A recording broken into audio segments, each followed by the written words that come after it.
Hello, everybody. Welcome back to the Doomer Optimism podcast. Today, we have a very, interesting occurrence. A guest who had listened to the Doomer Optimism podcast reached out to me. Apparently, he lived nearby. We met up in person. He came to my place. I went to his place. And all I have to say is I'm super impressed by what he has going on, both in his professional life as well as the homestead that him and his wife are developing.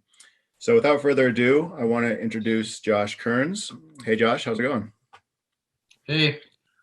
So Josh, let's get started. You resonated with the Doomer Optimism message. You have a fascinating background in biochar, wastewater treatment, where you've done a lot of innovation there, especially in really poor countries. Why don't you just start off by giving us a taste of your journey and how these things intertwined? And now, of course, you have this beautiful homestead, which we'll talk about. Just kind of give us a little glimpse. Okay. Well, my background is in environmental chemistry and engineering. I like to say that I've been kicked out of several top universities. Been in and out of grad school. I've taught. I've worked as a visiting researcher and so on. I would say the general theme of my work, having grown up in West Virginia in an area that's kind of the intersection of mountaintop removal coal mining and heavy chemical industry, where you have like big industries and a lot of pollution and a lot of poor people.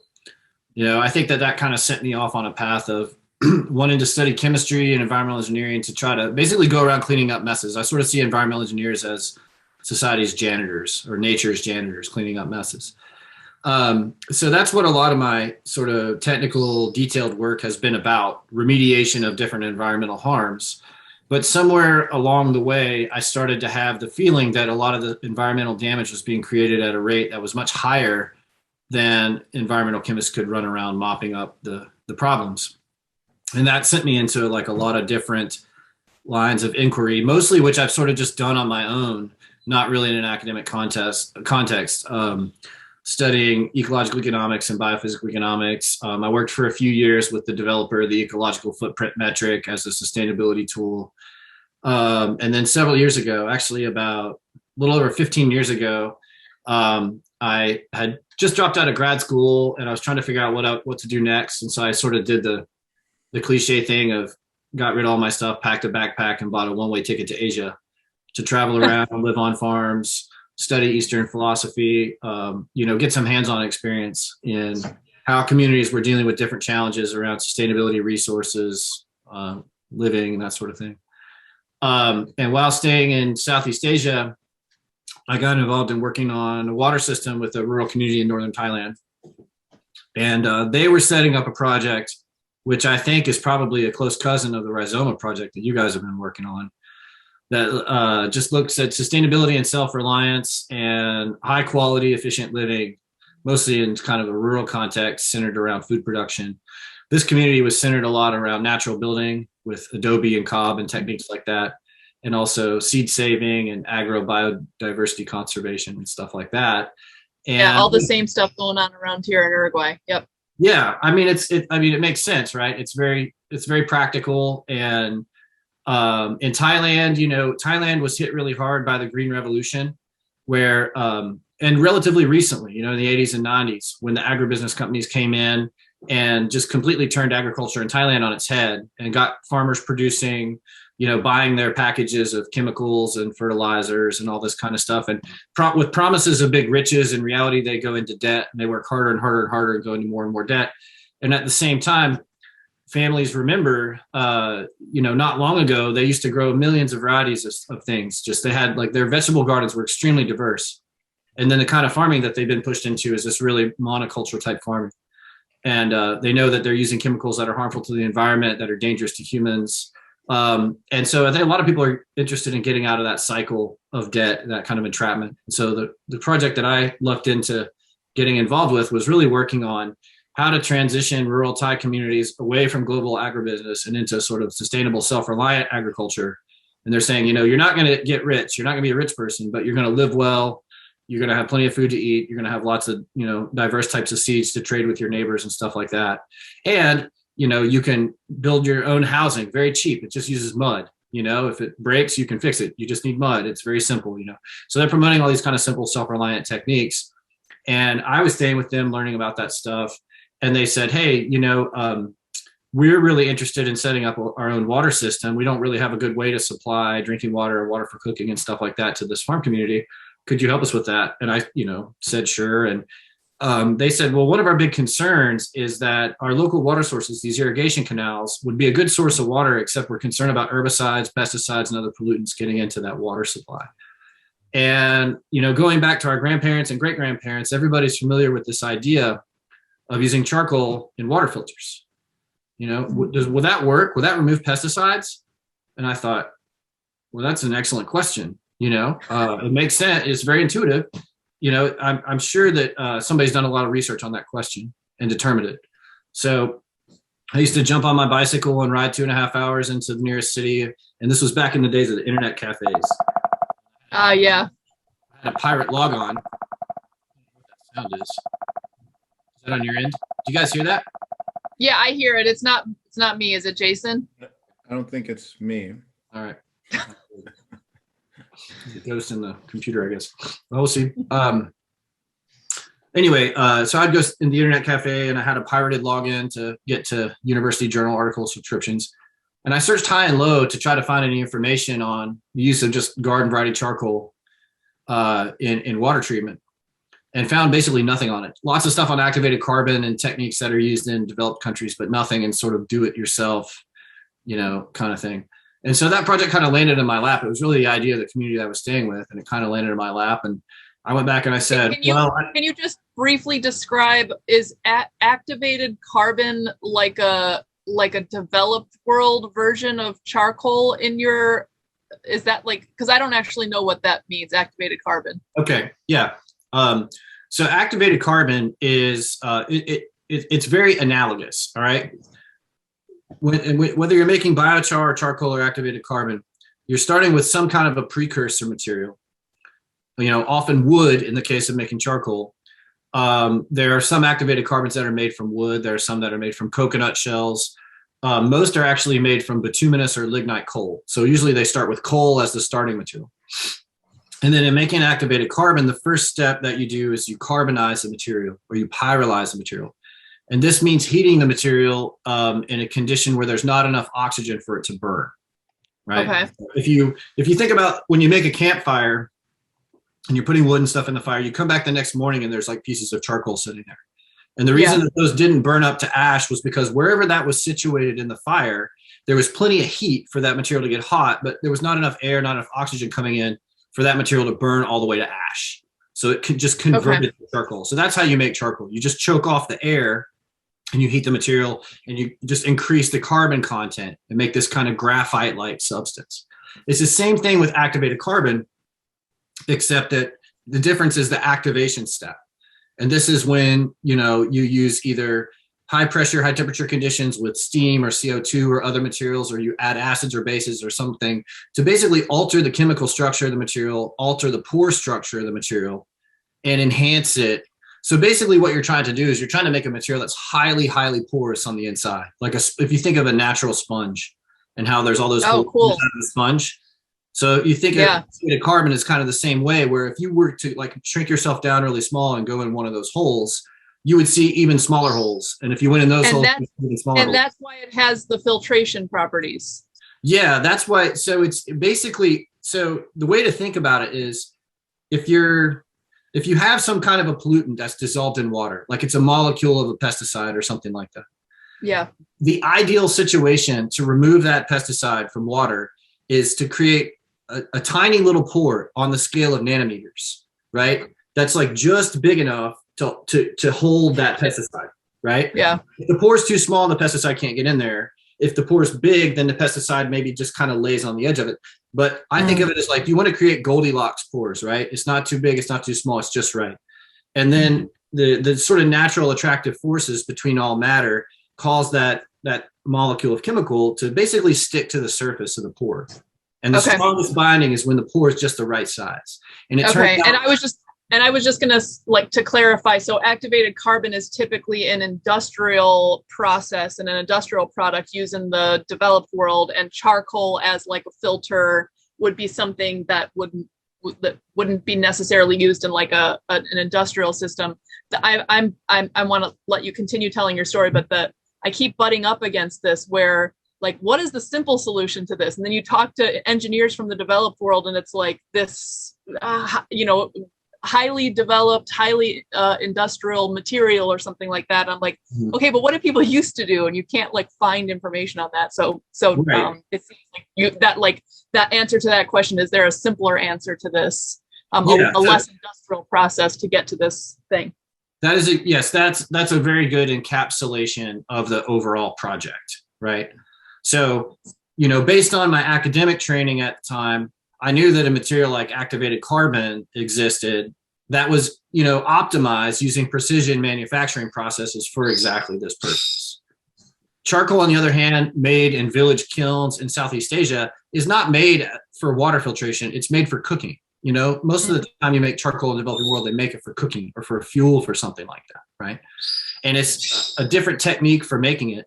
And it doesn't have anywhere near the industrial sophistication of the process of creating this commercial material that's designed exactly for this purpose. Actually, the original purpose of activated carbon, it was invented, I believe, in World War I for gas masks, because that was the first war when they used chemical warfare agents, and this needed gas masks. So I think originally it was developed to remove gaseous pollutants, and then it found applications later in water treatment and that sort of thing. Yeah, right. So go ahead. Sorry. I was just going to say, so I'm like at the edge of my seat. The charcoal worked. Yeah. I went back and I said, oh yeah, we'll figure it out. Take a couple weeks or whatever. And meanwhile, it's like 15 years later, and it's just this big, has to be this big process. The answer is, okay, well, I would say the answer that I'll give you is whenever I do workshops and stuff, I tell people that there's one answer. It's a two-part answer, but there's one answer to all scientific questions. And that answer is, it's complicated and it depends. That's the answer. The answer is it's complicated and it depends. The short answer, can we use very low-tech methods to make a material that's almost as good as commercial activated carbon for water filtration? And the answer to that is yes. That we figured out how to do. So that's the good news, is you can do this in your backyard. We've done this in hill tribe villages in Burma that don't even have electricity, using simple hand tools. And we've made materials that are nearly as good as commercial activated carbon for water treatment and integrate them with other treatment steps, because I was very focused on the chemical aspects of water quality and cleaning chemicals out of water. But of course, especially when you're talking about water quality in developing countries, you have to be concerned about pathogens and things that give you diarrhea. That's the most acute threat. And that's what most of in terms of the professional sector of people that are concerned with international development, sustainable development goals, all that kind of stuff, water and sanitation, everybody is focused on microbial pathogens because kids get diarrhea. I mean, it makes sense. It's not wrong. Yeah. It's just the other interesting thing, which we can get into later if you want to, is that I found is after I'd done a bunch of preliminary work on this and I was excited to present results that, hey, we had found a way to make charcoal that was effective for pulling herbicides out of drinking water. And I would go to water and sanitation conferences in the professional sector, start talking about chemicals, and people thought I was completely bonkers. They had no idea what I was talking about. And so there's an entire massive sector of people that are concerned with water and health in developing countries. And until very recently, there's been almost no mention whatsoever of chemical pollutants. Wait, what part of it, I'm sorry, Jason, I want to let you go, but what part of it what made them think you were bonkers? Like they just don't even think about pesticides and herbicides, or, okay. So for example, the first paper that I was putting together to publish some of the results on, we're looking at herbicide removal using biochar, charcoal, whatever you want to call it. And there's a journal in the UK, a peer-reviewed journal, that is a popular, well-known journal among practitioners in the water and sanitation sector, professional sector. And they ask you to send them an abstract or pitch them the idea first. And then I'll say, oh yeah, send them an article. So I sent them the abstract, said, hey, we made this material that can take herbicide out of drinking water. And literally the editor of this journal, Water and Sanitation Journal, concerned with health in the developing world, wrote me back and said, that's really interesting, but I don't think pesticides are a problem in the developing world. Wow. What do you think? Yeah. What do you think, Ashley? Do you notice any problems I am, with chemical oh my runoff in God. your area? I am so shocked. I mean, I shouldn't be. I shouldn't be. I know better, but it's just still, It's very it just weird. boils, yeah, it just boils my blood. It's So weird. it's Just funny weird. you say that because I wrote an article, or I was part of a couple reports or articles documenting dangerous pesticide overuse in sub-Saharan Africa. And it's funny that I'm wondering, I mean, that was more recently, that was like, like 3 or 4 years ago, but it's funny that was the perception. It seems crazy to me. Please, please do send me that article. So, I mean, we're kind of going into tangents, which is totally fine, but It's fine. Yeah, it's fine. We'll one of let it my, go. So one of my sort of pet missions over recent years, going back about 10, 12 years is I got that response from that journal editor. And then there's actually one of the premier international water and sanitation conferences is actually in North Carolina. It happens every fall. And I've been to that several times over the years. And there was a time I went and gave a talk on this, and it was the same kind of response. Like, why are you telling us about this? This doesn't make any sense. People got mad. I was like, if you're not considering this dimension of water quality, then you're not providing safe water. Like it's like there's a big mismatch here. And it was like a total crossed wires, misconnection kind of thing. So I kind of made it part of my mission to try to evangelize a little bit in the professional sector of sustainable development, to try to understand, quantify, and mitigate risks of chemical exposures. And it's just like it's starting to become recognized a little bit. But I could do just a brief aside. It's like, this sounds totally nuts. Why would it happen this way?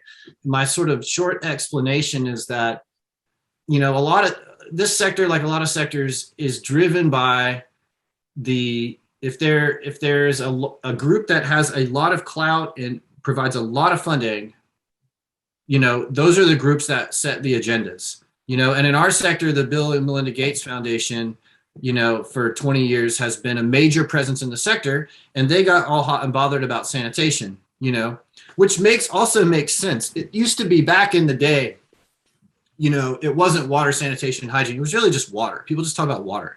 Drinking water is sexy. You think of like a little kid in Africa with his glass of clean water and stuff, and you can sell that to donors, right? And I'm sure that there were people out there, boots on the ground, grassroots people working out there on these drinking water projects, and they were tearing their hair out because they're like, yeah, we provide people clean drinking water all day, but their toilets are terrible, their environments are totally unsanitary, they don't wash their hands, they get sick just as often, even if we provide treated water or not, because we're not focusing on sanitation, we're not focusing on hygiene. They're probably screaming and tearing their hair out and jumping up and down for 10 years. And then eventually word trickled up the food chain, as it does. Like, innovation in our sector, I think it's reversed from what you normally think. If you're doing like particle physics, then you want to be at like a top university with a particle accelerator with the best physicists in the world. And that's the frontier of new knowledge.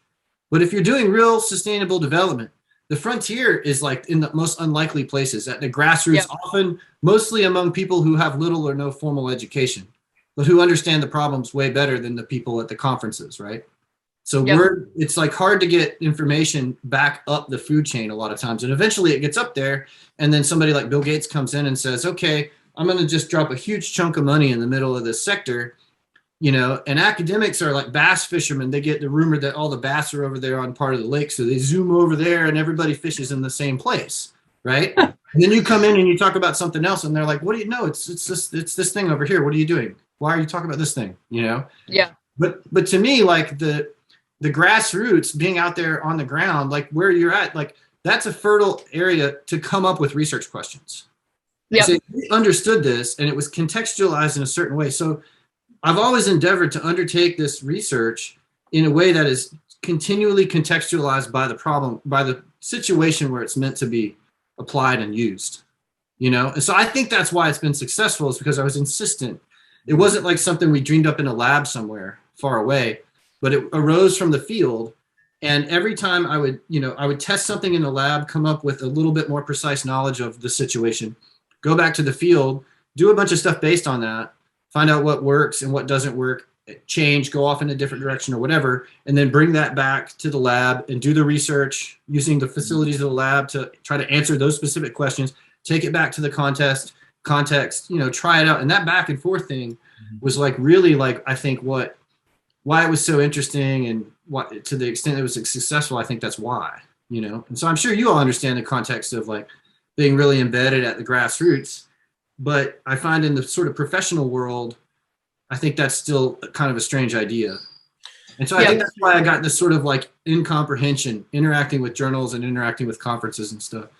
And Josh, let me ask you this. Do you think that most of this work can and should continue to try and be done through academia, or do we need to develop kind of alternative knowledge networks that are kind of para-academic, that people like you, right, like Ashley, who are out in the field working with folks, sharing insights, techniques, knowledge. Perhaps what's lacking is finance, is capital, is the machinery to do some of the testing. But I can imagine, in the future, some kind of para-academic, knowledge network that is focused on real people's problems rising. I'm wondering what you think about that, what the prospects of that are, and if you think it's a viable alternative to academia.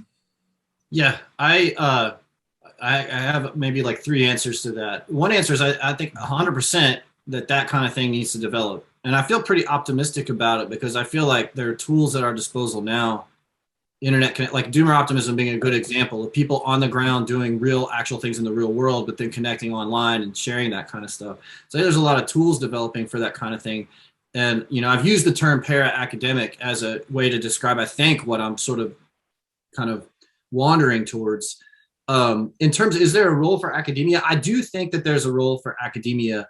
I kind of have come to my philosophy about academia now, and I still work with people at universities and stuff, but is that, and especially for young people, students, people who are thinking about going to grad school and stuff like that, my kind of advice now is to try to treat the university in the same way that you would treat your local library and your local hardware store. Because like what I see a lot, this was definitely true of me when I was young, and then I see a lot of young people when I'm working at university in the same kind of boat, who are kind of going to academia to find what they ought to be doing, or to have somebody guide them and tell them sort of what direction they should go or whatever. And to me, it's a bit like turning up the local library and going to the librarian and saying, "What books should I read? What should I study? What should I be interested in?" And the librarian's like, I don't know. You tell me what you're interested in. Or going to the hardware store. What should I fix? What should I build? What tools should I do? I don't know. What are you trying to do? It's like when you go to those places, you're already up to something, and you can view them as a resource, a knowledge resource, a library, a laboratory, analytical facilities, scientific mentoring. And so I say, if you're going to engage with a university, you want to have a ruthless extractive attitude.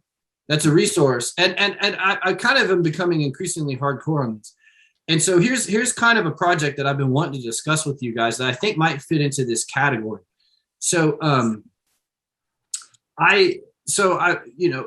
sure you all, been involved in the peer-reviewed publishing system and, contributing to the academic literature and like that whole really central core part of having an academic research career. Mm-hmm. I kind of come to see the peer-reviewed literature as like an ore body, like it's this giant storehouse of knowledge that's locked up. It's like a knowledge aristocracy, and it's locked up and it's not accessible to most people. I mean, one, because journals are paywalled, but 2, because journal articles are written in like science, like in academic speak, that's not user-friendly for a lot of people.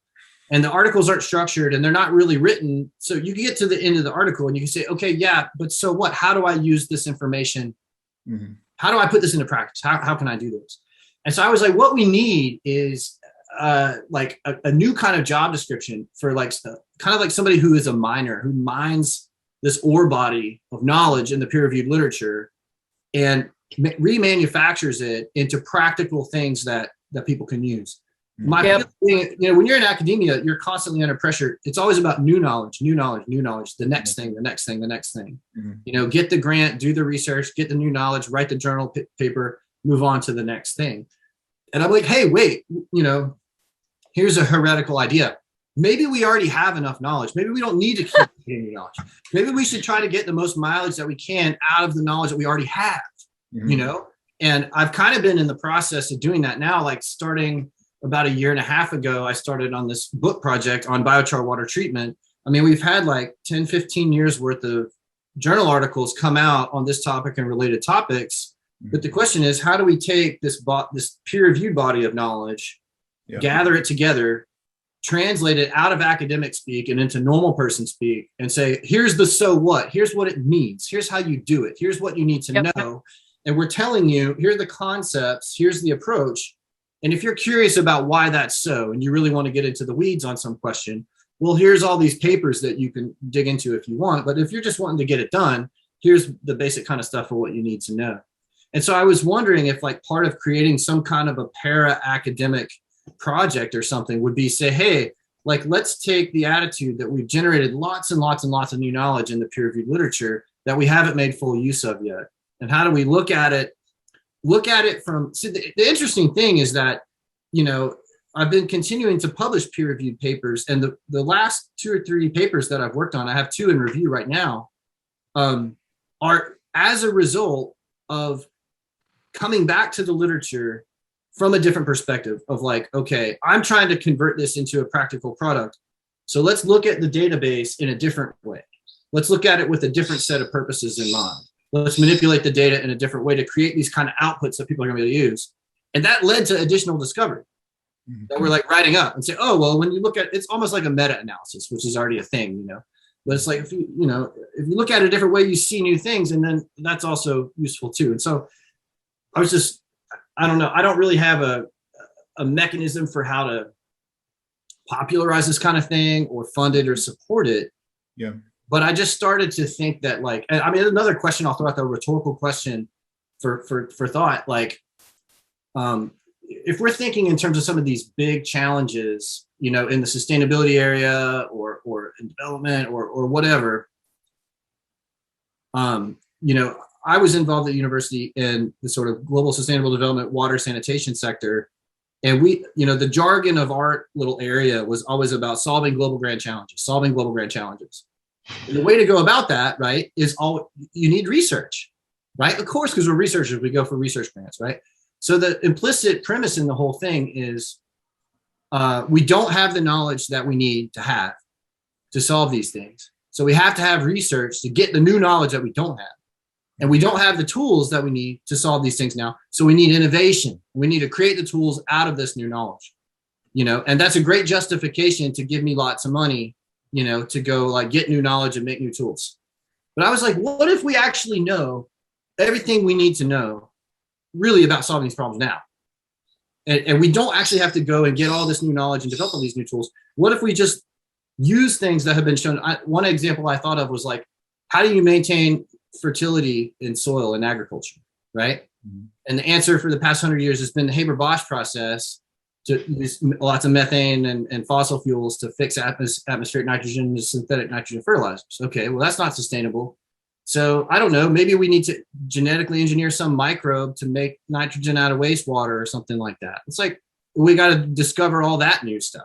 And I'm like, no, like, why don't we just integrate animals with farming and use it? I mean, it's like, we know how to do it. It's just like, right. I know, but yeah, there's like that you're just hitting the nail on the head with everything we're always talking about, or at least I'm always interested in. It's like, there's no incentive structures with big money, tech oriented, what Jason has informed me are called upwingers, looking up towards innovation, towards something new, maybe towards the sky, maybe towards Mars. And there's just a ton of money in that ideology. It's a religion that's funded by the richest people in the world, and it's always got to be new. It's a worship of the new. And innovative has to be new. So when I came to Uruguay, I mean, even before I came to Uruguay, when I started doing my dissertation research, I was just interviewing people in Chicago who produce food.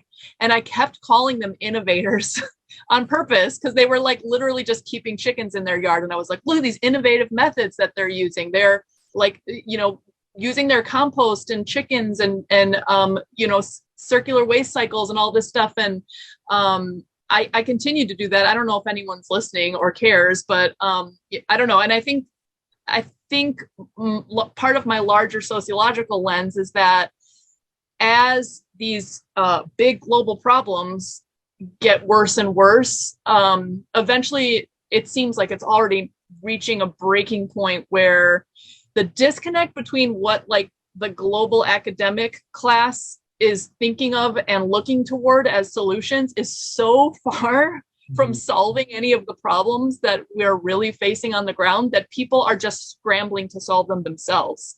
And so I feel like we can't do this fast enough, popularizing it. And part of my thing is to popularize everything I know how to popularize, and a lot of stuff I don't know what I'm even talking about.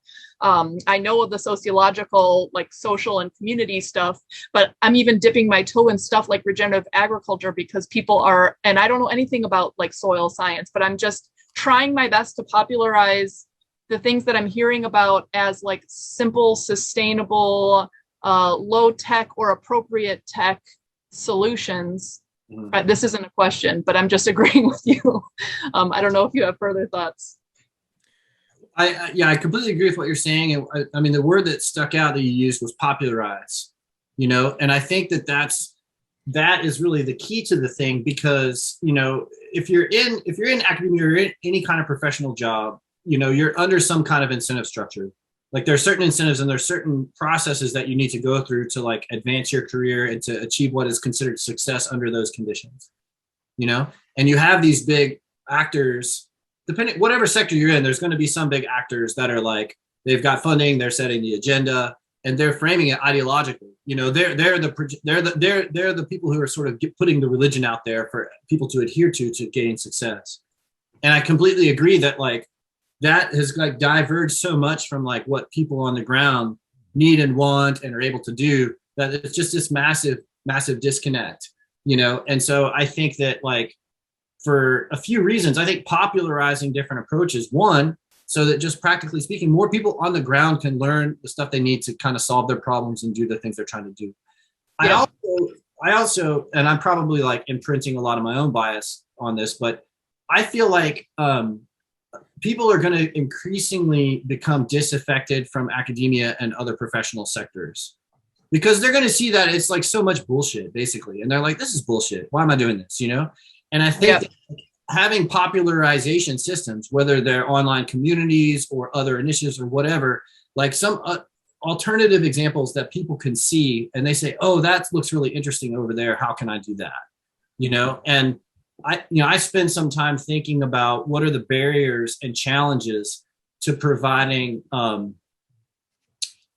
pathways for people to do that kind of thing. Something that I've become increasingly concerned about is just, I mean, I guess I can continue just being mean about academia, but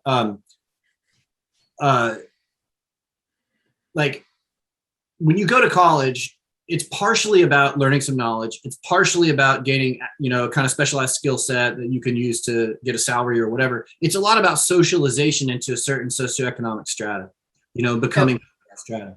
You know, what you could call the professional managerial class or whatever, say the top 10% of people globally. Well, if you look at the breakdown of like sort of responsibility for resource depletion, environmental impact, ecological footprint, climate change, and that sort of thing, it all skews towards the upper end of the socioeconomic spectrum. We can be mad at billionaires and stuff because they have way outsized impacts, and that sucks, and I'm mad at them, but there's not enough of them to make a huge aggregate impact. Whereas you look at the professional managerial class, top 10% or so, they have the combination of the numbers and the material affluence to really be driving the crisis of unsustainability, which is us college educated people, you know, we're a bit fringy weirdos, but the people that are like us and our friends and people we've grown up with and stuff. I feel like it's good news, bad news. The good news is us. It's like people we can actually do something about. You know, we can, it's not some random people over there that we have no relationship to, that they're the problem. We got to blame them. It's us. But the hard thing is, well, you know, it really means that we really have to think about how we live and what we work on and how we work on it and the whole context of our efforts and stuff. And that means, I think, breaking away from from this, like, sort of like, like you're talking about how, you know, it's this religion. Well, everything kind of funnels up in the WASH sector, for example, funnels up to like the Gates Foundation or USAID, these big players that provide funding and set the agendas and stuff, you know, and to really solve the kind of problems that we're facing, we really don't want to follow their agenda. Their agenda is definitely going in the wrong direction, you know? So we have to do something totally different, which is kind of going against the incentive structure of when you're in there. And so if you're going to break away from that, one, you have to see that like it's possible and that, you know, you're not going to die. You'll be okay. It's happy over here. It's fine. And like, what are the steps to getting there? How do you extract yourself? And so I kind of feel like the challenge, especially for young people, is, you know, the process of higher education is socializing people into this class and is generating in them the lifestyle expectations that in turn are sort of causing all these impacts. But also higher education becomes so expensive. People end up loaded down with so much debt. What choices do they have? What freedom do they have when they graduate? I was lucky when I went through, you know, I was broke, but I had no debt, you know, I could be a bum and it's, you know, and that's like, you know, that's a huge privilege. And a lot of people don't have that chance now because the system has become so rigged against people.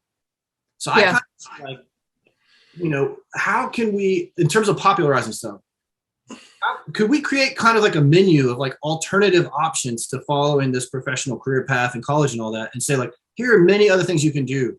If you're a smart person, you're not throwing your life away to do these things that are not the typical professional path, you know, like, you know, and I think part of like what we're trying to do with our farm is just to show people in our region, like young people, like, hey, here's all kinds of stuff you can do. It's really fun. It's mentally challenging. It's physically challenging.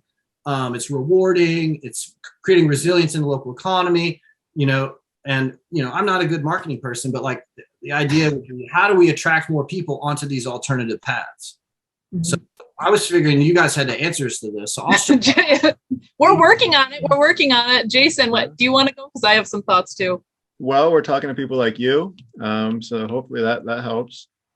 We're working on it. I don't, you know, I kind of left academia. Part of it is just because I was depressed and I didn't feel like I resonated with you know, the paradigm that I was involved with.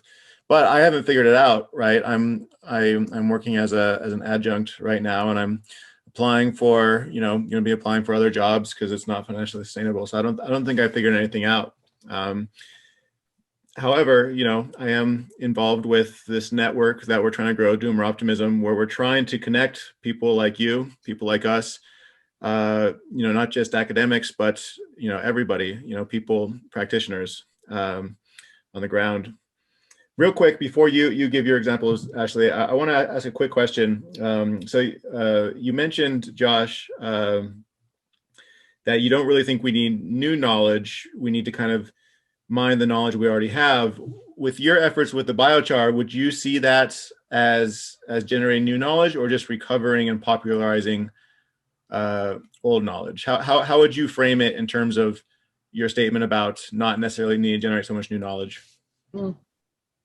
Yeah, that's a good clarification to make. So it's a little bit exaggeration on my point to say, you know, we need zero new knowledge. All new research should cease immediately. I don't mean that. I think there are some little kind of targeted things, not on the scale that is being promoted, not with the sort of vibe of like the answer to these challenges, sustainability challenges, global challenges, development challenges, whatever. You know, it's really framed like, you know, we need so much new R&D and innovation. Mm-hmm. And okay, should research continue? Should we continue to generate some knowledge? Yeah, I think so. But I think that we kind of scale it back and we reframe it, right? And we make it subordinate to making better utilization of the knowledge that we already have. And look, and like, I'm fascinated by stuff that gets considered to be obsolete, right? I don't know if you guys know this website, Low Tech Magazine. Yeah. That's amazing. Yeah. Amazing. He's looking at all these old things that are obsolete and like, you know, this like worked really well for a time period, you know, when like the energy access of human society was less than it is today or whatever. You know, and I'm not just saying like, well, if it was in the past, it's good and we should go back to that. But I think that like we shouldn't like take that stuff off the table. So I think that like framing research in a different context rather than just pure innovation based out of like the most elite knowledge production centers like universities, and say like, how do we start and end research projects with, you know, a grassroots context out of which the research questions arise, which contextualize the research as it's taking place in process. And then the products of that research are translated into actions or whatever that makes sense in that context. It's contextualized. Yeah. than just like sitting in your office or whatever, or more often, it's you're responding to a call for proposals. Where you describe what the justification is based on what the call for proposal says. Yeah, to me, I'm like always talking about like I think it's so essential to use current or up-to-date scientific ways of knowing, but within context problems. I think it's crazy because I think in general, a lot of people just think like science is so captured. Okay, but you don't throw out everything. You can still use some of these scientific tools or ways of understanding in combination with like solving real problems. It's multiple layers of alienation that cause the problem, multiple layers of disconnection from the problem you're trying to solve with the tools you're trying to solve them. And this is why I'm always like railing against, World Economic Forum type data sets on global agriculture or something like that. It's not only disconnected from the context, but it's also aggregate data. So you lose all sorts of nuance with that. That doesn't mean data is completely useless. It just means that it's so many layers of abstraction that it becomes almost meaningless, or it comes to opposite conclusions or whatever. The other thing I just want to say, when you're talking about suggesting to the professional managerial class, I've been involved in organizations of environmental sociologists and environmental scientists, and I keep trying my best to talk to them about what might be considered low tech solutions, and things like regenerative agriculture or agroecology or bioconstruction or these alternative sanitation systems, etc. And what I've found is that it either gets ghettoized as like a global South thing, or I'm like, no, like this works in North Dakota. You know what I mean? It doesn't, like, the regenerative agriculture is a principle of how people relate to the land, or a set of principles. It doesn't only work in Uruguay or Ghana or whatever, works everywhere. Or they just like laugh at you or go to the most extreme position. For example, I've suggested, maybe at meetings, maybe we might want to consider learning from some traditional building methodologies. And the first response was from somebody who's like worked high up in environmental policy. Well, we can't go back to mud huts. It's like the first thought is that it's just mud huts or like glass and steel. Those are our two options. There's nothing in between. There's nothing to learn from any of the centuries in between those two things. Not to mention there is something to learn from mud huts, but we'll just put a pin in that. So anyways, so that has been my experience. I'm so frustrated with those people, but I still engage with them because I do think it's worth like trying to change their mind. My question for you is, on the ground, once you did learn this and did this research and you helped this organization on the ground in Thailand, I'm wondering how they responded, how you implemented it, like the social aspects of implementing the stuff on the ground, and whether or not you've interacted with people in the global north in implementing these findings that you've had, because that might give us some insights too as to like how to think about approaching the on the ground people. Yeah. Okay. Wow. I could go in about 10 directions from that stuff that you just said. Is amazing. In terms of like the implementation model, so the challenge, like I didn't predict this, couldn't have anticipated this, but starting after about 2012, at least, and I had been mostly working in Southeast Asia up to that point, it went viral and it kind of took off exponentially. Oh. And I have no idea how many systems are out there based on our designs. And it's a crisis for like, how would you do monitoring? How would you do follow? Because we kind of put it out there, in a grassroots way, and it spread by word of mouth. And like most of the kind of workshops and stuff that I've been involved in, we could go into a lot of detail about the conflicts in Burma and the conditions on the Thai-Burma border, but there were a lot of groups, grassroots and community-based organizations that are working in health, education, human rights, violence and conflict, refugees and stuff like that. And, I was just lucky to get tied in with people who were working in that. And they would say, oh, these are the guys that work on these water systems. We want to have you do a workshop in this Korean village or whatever. So we're going to plan it. We're going to have people to escort you over there and help you conduct a workshop or whatever.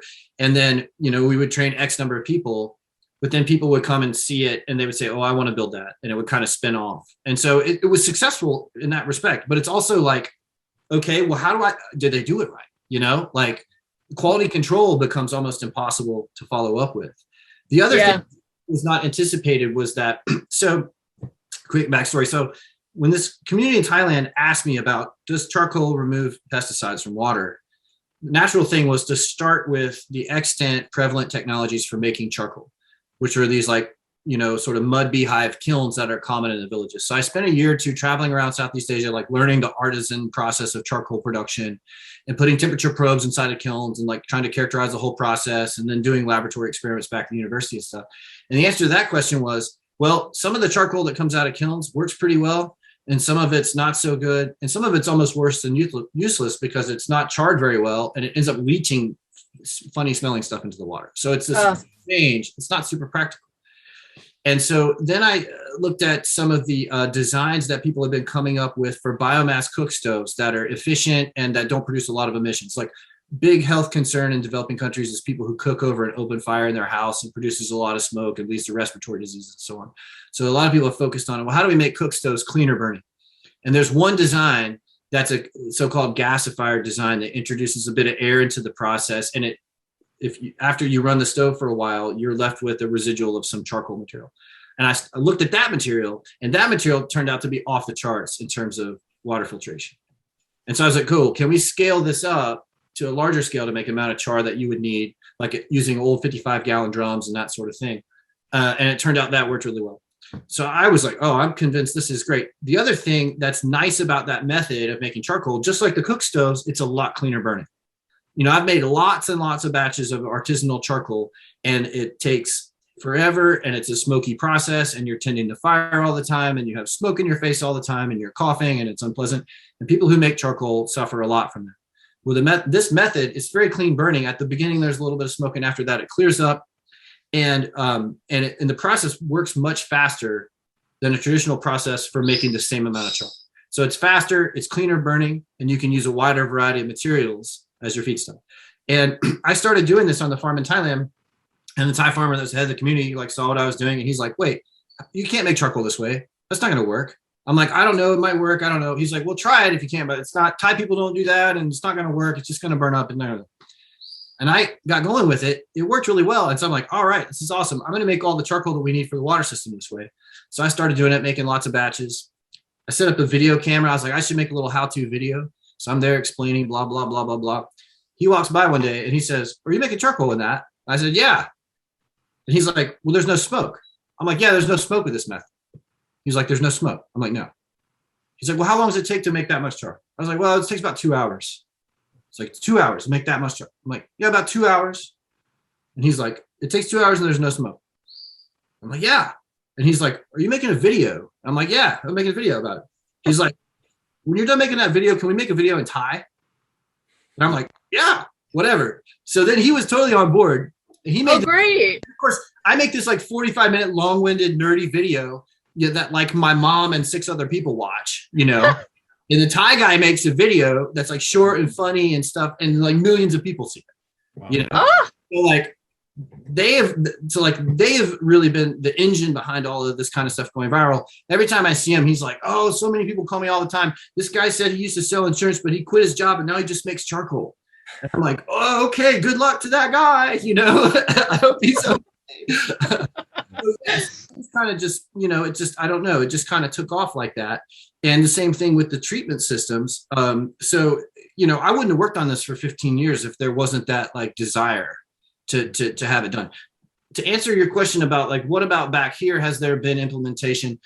There hasn't been, kind of expectedly, there's not been as much implementation, partially because we're doing everything at sort of the lowest level of technological sophistication, which generally means the most labor intensive way. So it is labor intensive.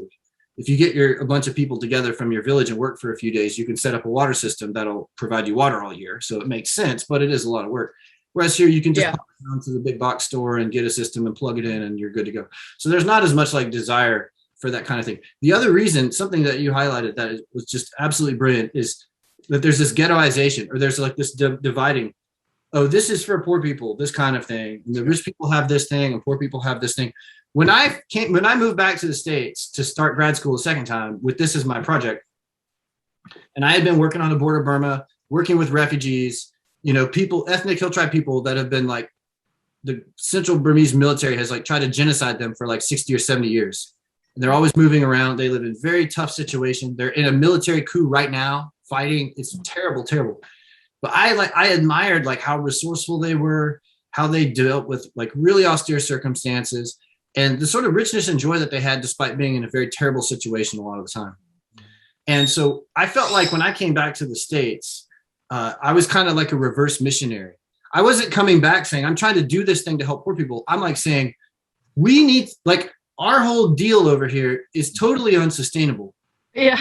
The Doomer part, this is all going to collapse because we can't keep this up, right? It's not. Yeah. So we're going to be in increasingly challenging circumstances. And we need to look at people who are already in challenging circumstances and see how they respond to these kind of things and learn from them. These are our teachers, And so come back to Boulder, Colorado, one of the richest places in the world, all these famous academicians. Yeah. And I'm like, we need to learn from these hill tribe people.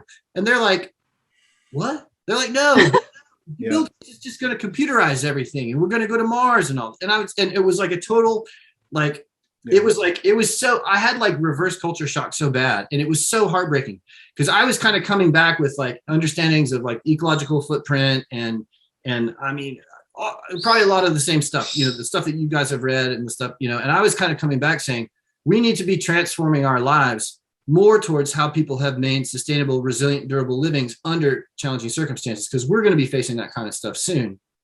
And so we need to be, and not only that, like just to promote our own resilience, it's like our lifestyles are so resource intensive. It requires exploitation of these people's labor and strip mining their resources. Like we're basically ripping them off and making them poor.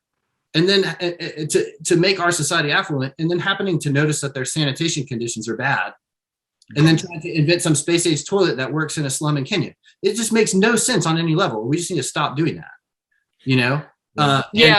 I would just add, I want to just say a comment about my own school for a second, but I want to let Jason ask a question. But when the student groups come to Uruguay, we bring them to work alongside the mostly it's agroecological farmers that we work with. And we've done a little bit of bioconstruction stuff too. And to me, there is basically no way to translate what you see in context, let's say in Burma to Boulder.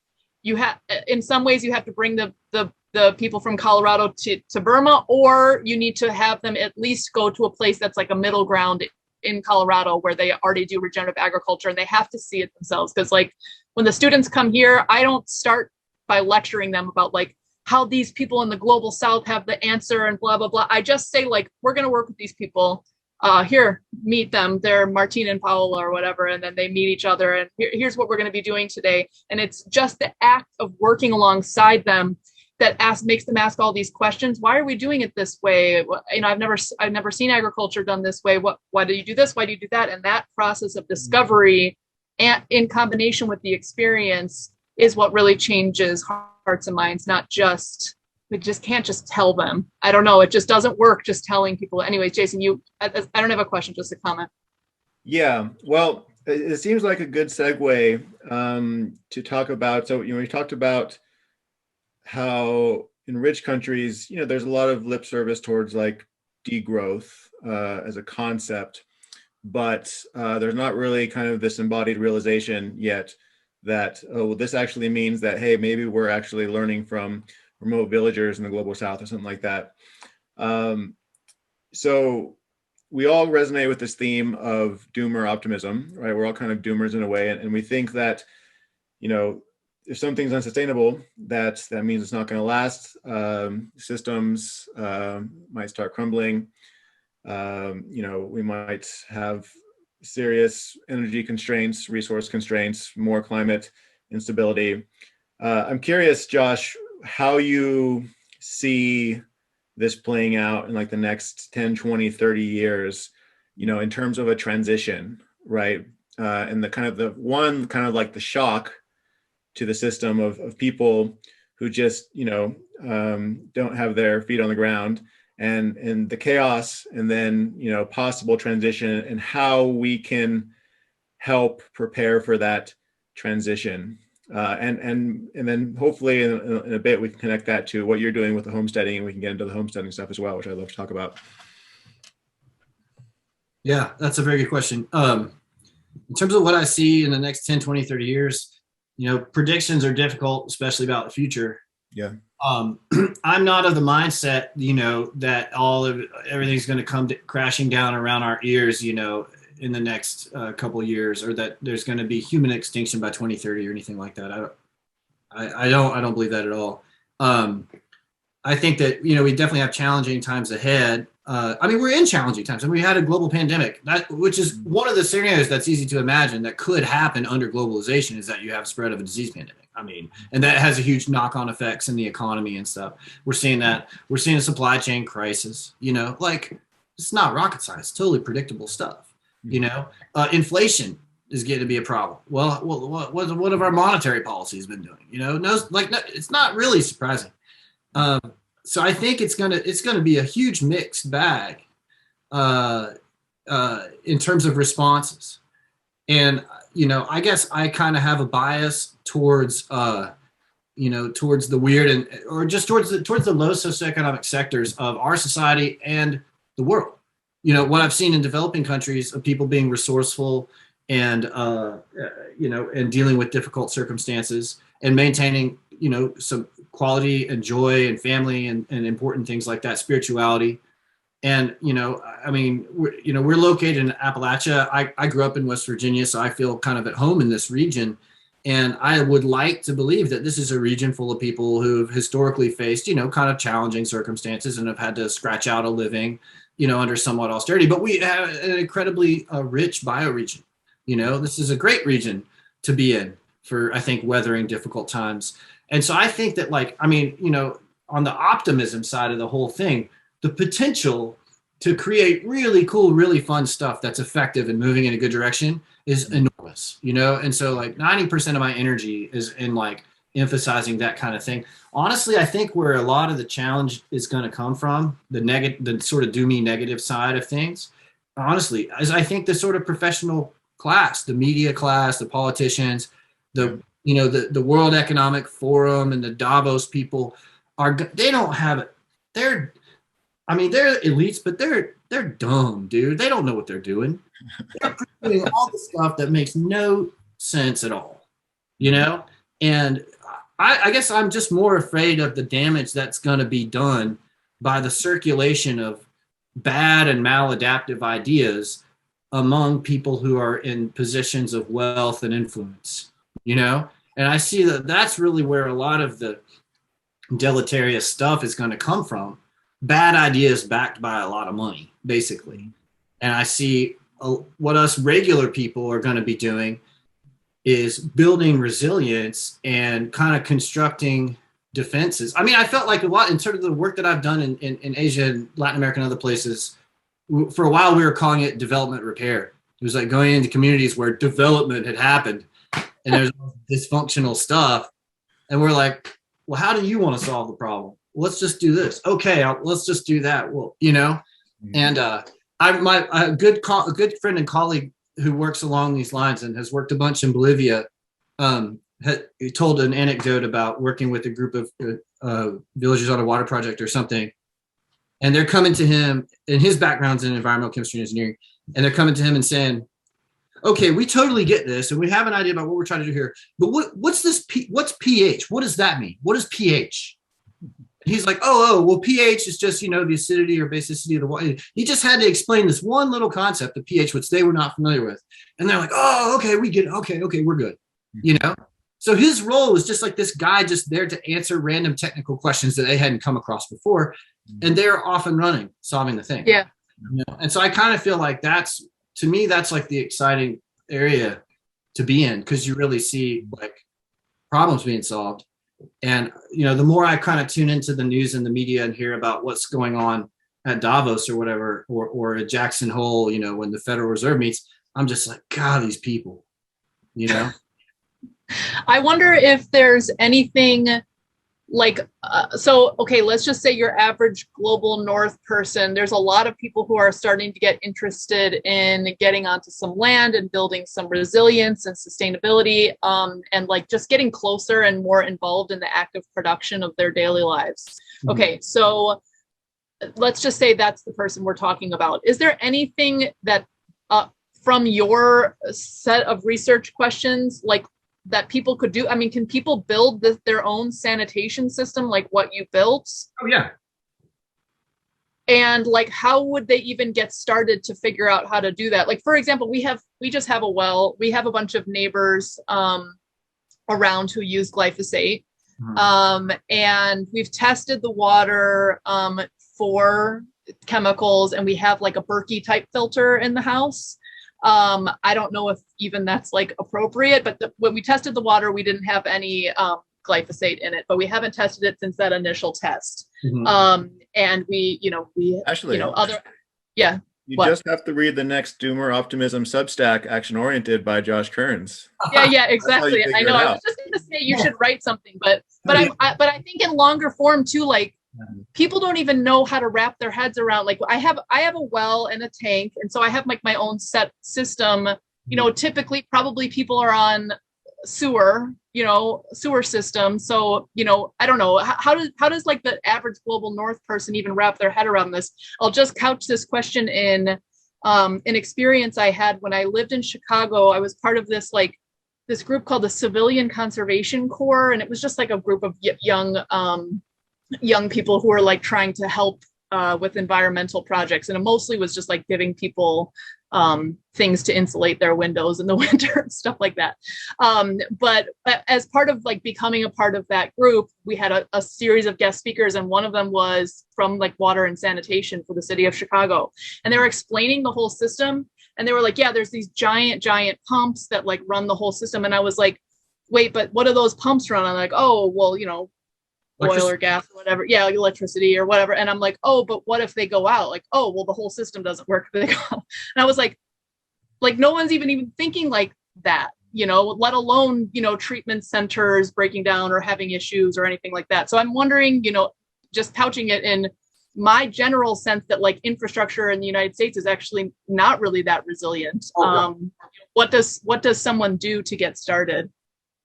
Yeah, well, again, it could go off in a bunch of directions from that. I will say that in the official, developed world, environmental engineering world of academicians and practitioners, there's definitely conversations. There's recognition that our infrastructure, faces like a lot of limitations. I mean, in a way, we built the most expensive kind of infrastructure you can imagine by splaying everything out across the landscape in terms of suburban sprawl. Right.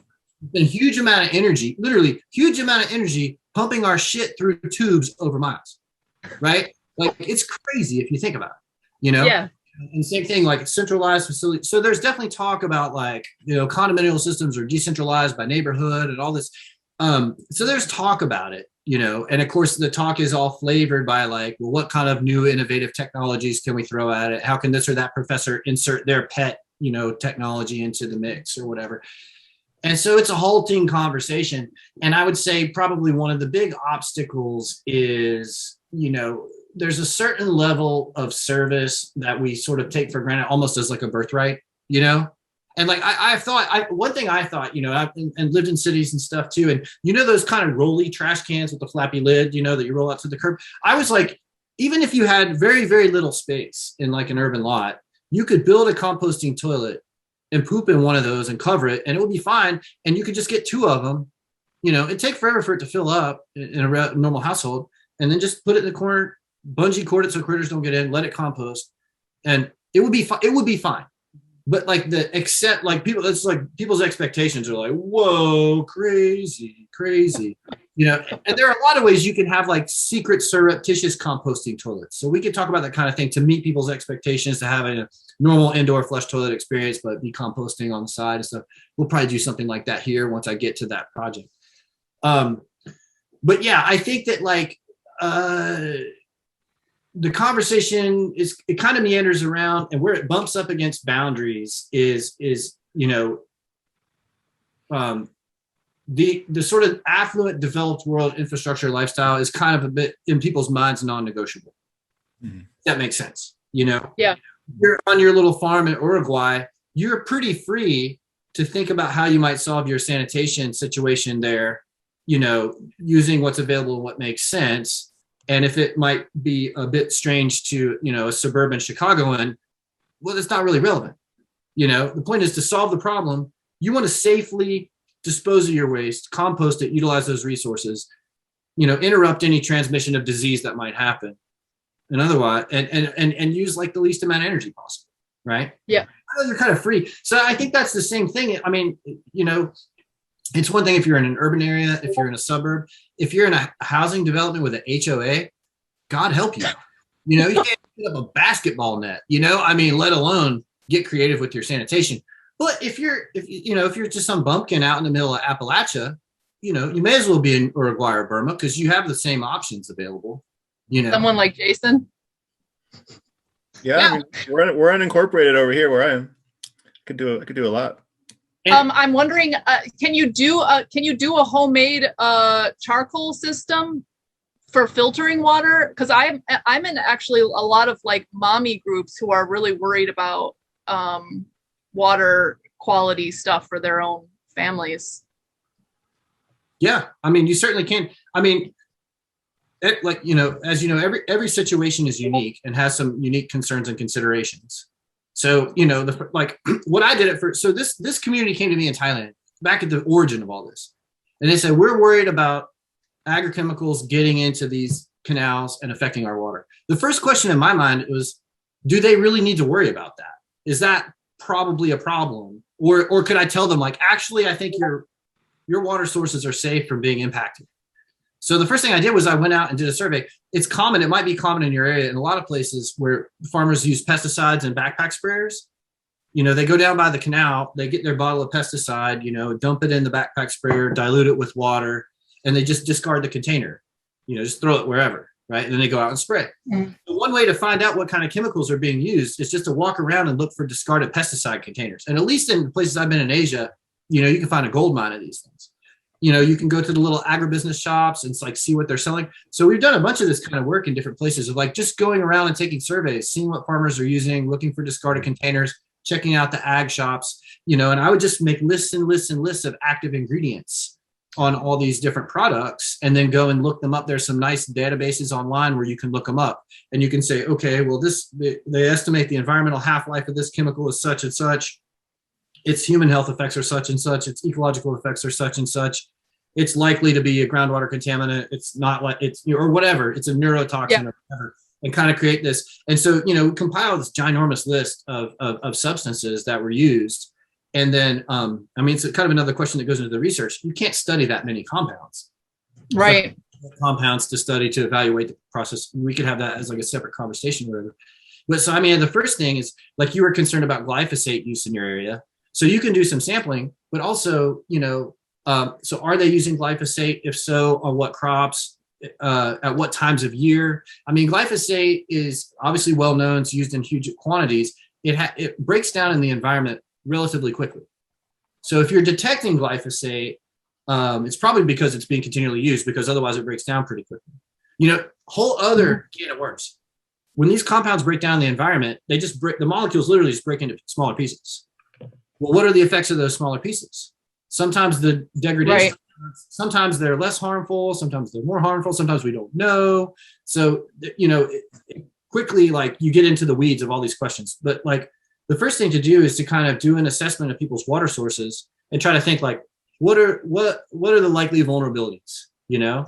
And, you know, and always you're dealing with a lot of uncertainty, and conditions can be changing throughout the year, throughout the seasons, in the rainy season versus the dry season, at different crop times of the year. Sometimes people's water are pulling water from different sources all throughout the year. So there's a lot of variables. You know, if you're going to undertake a sampling campaign, there's kind of all this stuff you have to think about to begin to get a picture. A lot of times that's prohibitive in terms of labor and cost and all that kind of stuff. And so, so how do we design something that, you know, if we're operating with a lack of information, but we want something general purpose, that if these problems are out there, it's likely to do a good job against this and this and this. So, I mean, that's kind of like the approach I'm trying to take in the book that I'm working on this topic is like, this is kind of the thought process that you go through, and you can decide based on that, what approach or approaches you need to take in water filtration. And then if you need to do this, well, here is the science and engineering principles that if you design your system according to these principles, then we expect it to function at this level according to this research, you know, as a way of hedging against all of the unknowns and the uncertainties in the world, if that makes sense. I love that. And then the other thing that you need after you write that book is some like a TikToker to go and popularize all the findings by making it like cute videos that are viral somehow. Even just a YouTuber would be fine, I think. People to a US version of your Thai guy.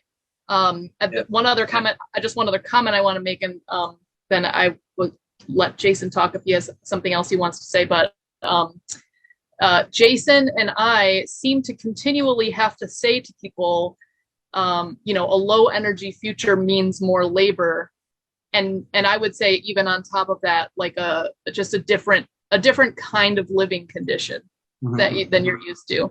And I think to me, we're in this weird historical moment where people want to get resilient and they see the issues coming, but they're not yet like, it's not even like they can't wrap their head around it. They're just not adapted to it.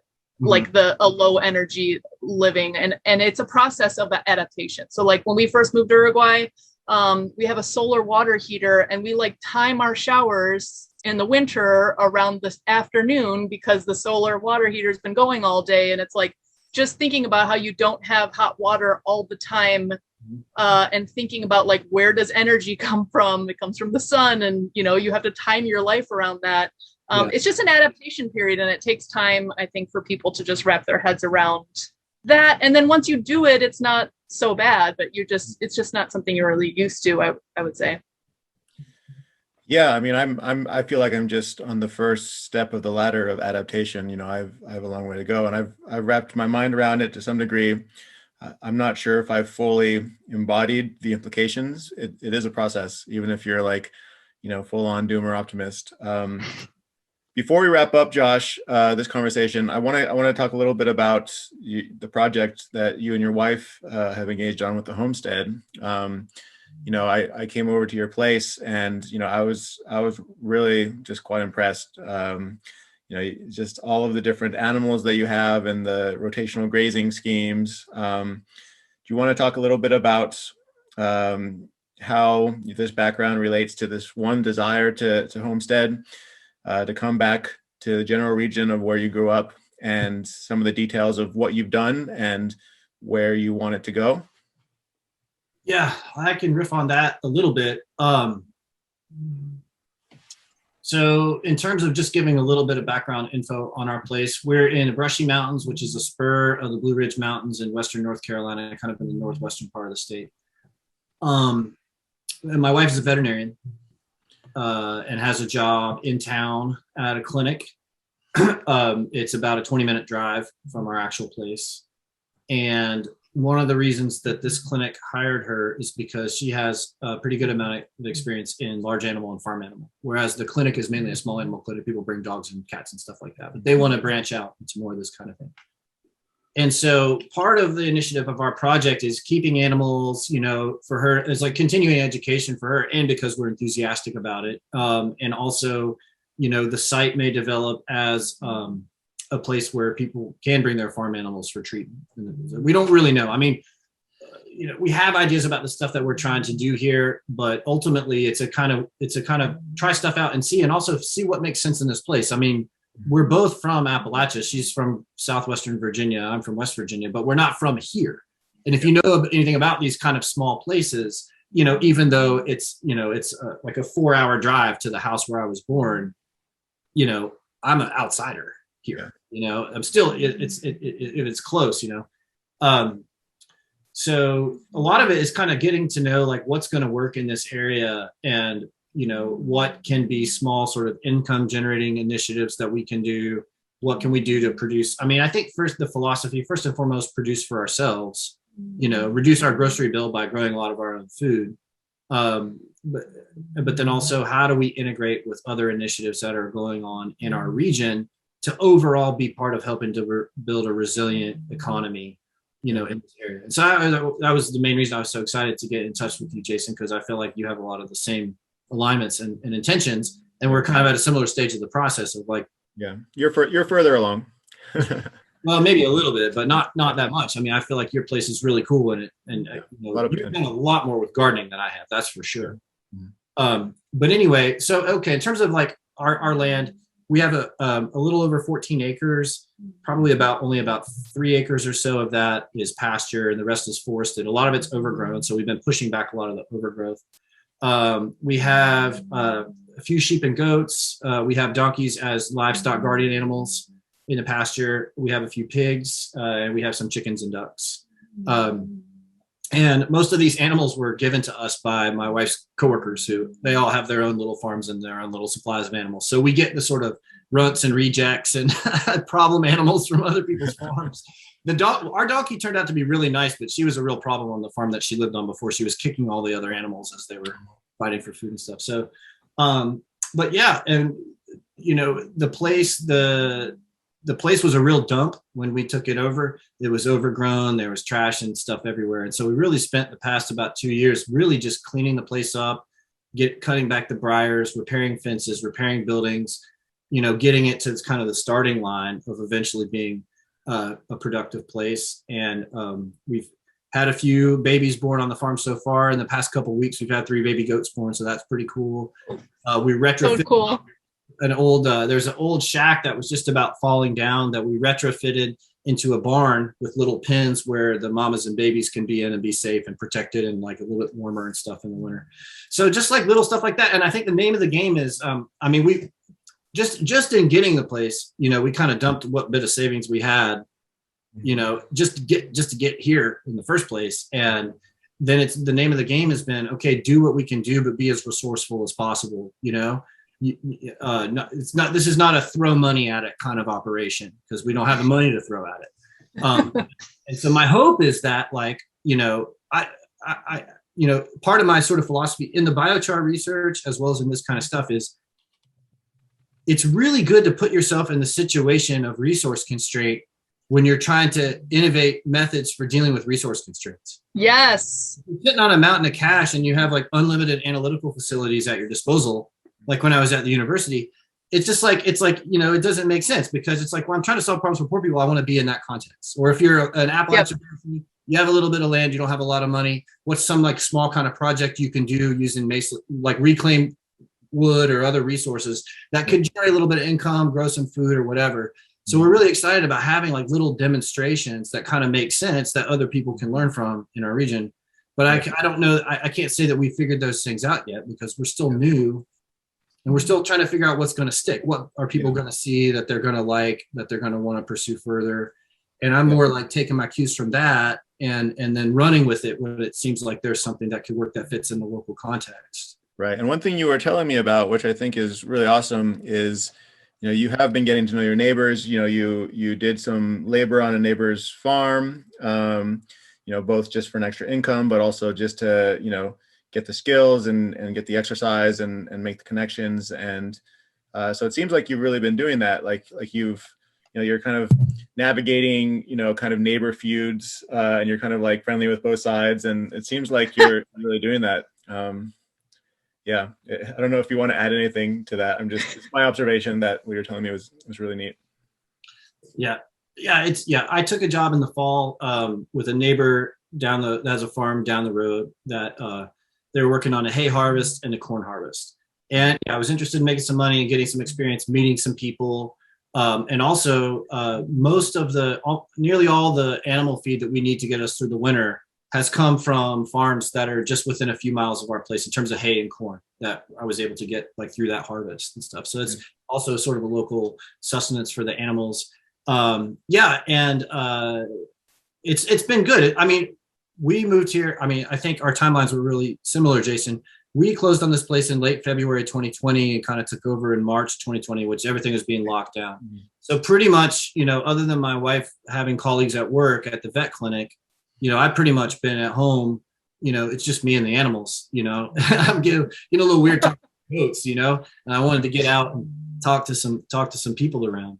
And so, part of it is just kind of outreach, getting involved in the community a little bit, and discovering all the idiosyncrasies of real life out here, neighbor feuds and dangerous dogs that you got to watch out for, and people that you want to keep them away from your equipment because they're probably going to break it if they try to operate it and stuff like that. So.